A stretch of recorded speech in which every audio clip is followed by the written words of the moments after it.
Row seat to music history. She was the caterer to some of the biggest stars in all of music. Now she's sharing some of those experiences and her recipes in a new book.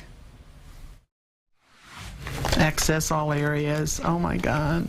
For decades, Midge Trubey had an all-access pass as a caterer working for music legends. Ray Charles was probably one of the biggest thrills, to me.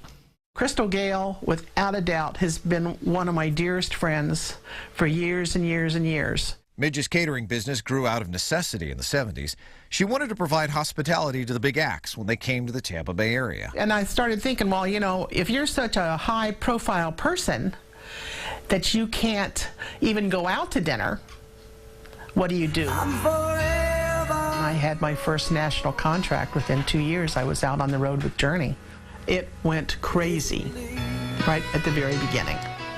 And I just never looked back. It just kept getting bigger and bigger and bigger.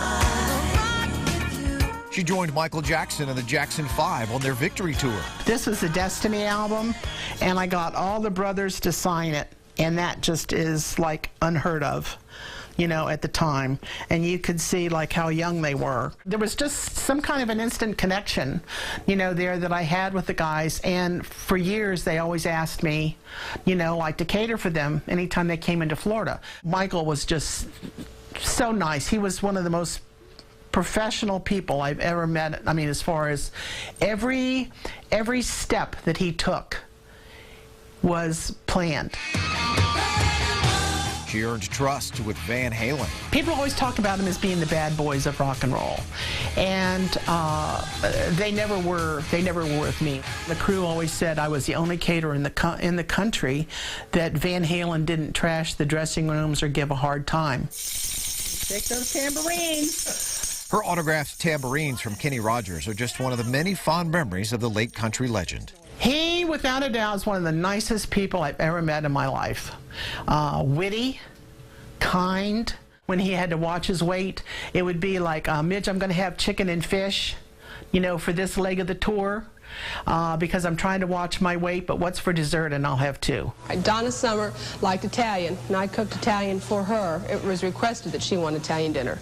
Back in 1981, Maria Shriver profiled Midge during her time on Rogers' tour on the show Coast to Coast. It's been a lot of fun. Midge is now retired and sharing her stories and recipes from the road in her new book, Rock Doesn't Roll on an Empty Stomach. Because the stories are good, and they're family stories.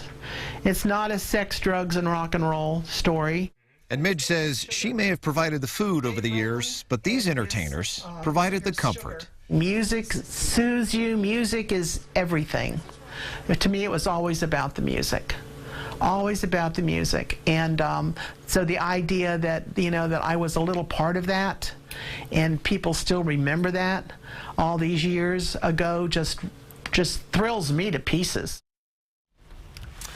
You can find Midge's book, Rock Doesn't Roll on an Empty Stomach, on Amazon. Check it out if you will. I'm anxious to hear what more of them ate and drank, too. Well, we know what they drank. Just think how powerful she was. The main caterer, traveling with them all over the country, and they requested her, and then it just grew and grew and grew. The fact that she could earn their trust so quickly tells you a lot about her. She must be really good. For sure, I think that's awesome.